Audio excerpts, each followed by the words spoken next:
5 months ago, I was hitting every workout. I was super consistent. 2 hours of workout, 4 days a week. I was not missing any. Every single week, I would go up in weight for all of my exercises except for one. And everything would go up every single week, but my squat would stay the same. And what's weird, I thought I was hitting squat pretty hard, right? I was saving 1 to 2 reps in reserve, while everything else I was doing on failure, doing till failure. Well, it's fine, right? Because you can save 1 to 2 reps in reserve, right? And still make the same progress. You don't need to hit failure. However, after a few weeks of plateauing and my squat staying the exact same, I realized when my bench numbers were becoming my squat numbers, which was pretty concerning, that I needed to fix something. And I realized I probably should be going to failure, because everything else on the last set or two, I'd be hitting failure. But for my squat, it was uncomfortable, right? My spine would compress a little bit. After a few reps, it would feel like cardio. And so I decided to finally go to failure on my squat. And what happened, I'll show a graph up here on screen. My squat went up substantially. And so in this video, I'm going to tell you what the science industry says about training to failure and why that's a lie. So what do they actually say about failure?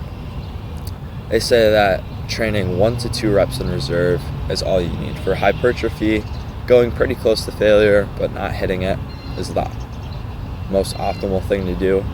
And they say for strength training, keeping 2+ reps in reserve is the same thing. It's actually better than going to failure, because you eliminate the risk of possible injury, and you can also recover a little bit faster. However, this is just BS, because how do you actually know what your failure is? And that's if you go till failure.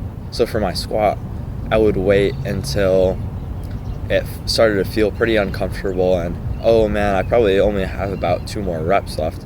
But when I decided to go all out for failure, it was a night and day difference. I could hit 5 more reps, way more than I ever could have imagined. My sets would look like 5, 5, and then another 5, and then on the last set, I would decide to go till failure, and I'd hit like 10 or 11 or 12. I'd just be mind blown. So my squat would go up 10, 15 pounds a week, and I make insane newbie progress that I had, kind of slacked on. So my first point, obviously, is that you should go to failure, because how will you ever know what failure feels like? And I'll tell you how to do this in just a second. But my second point is that it builds mental toughness. So the gym isn't something necessarily to get a great physique, but it's also to build mental toughness. When you go to failure, you don't want to. When I was hitting squat, it felt like the weight was crushing me, and there was way too much cardio involved, or that's what it felt like anyway.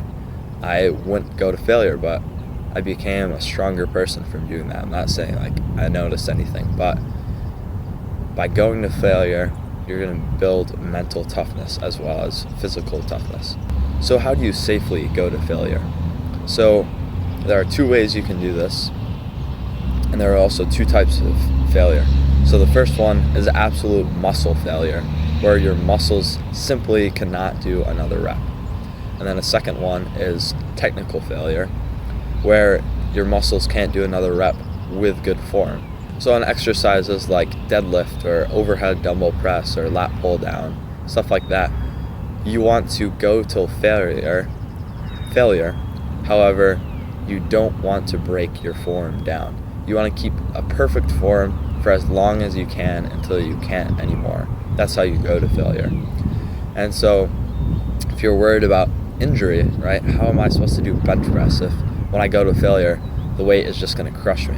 Well, there are 2 ways to go about this. Number 1 is you can get a spotter. So if you're in the gym, and I'll show you like what sets you should go to failure on, so you don't have to go to failure every time.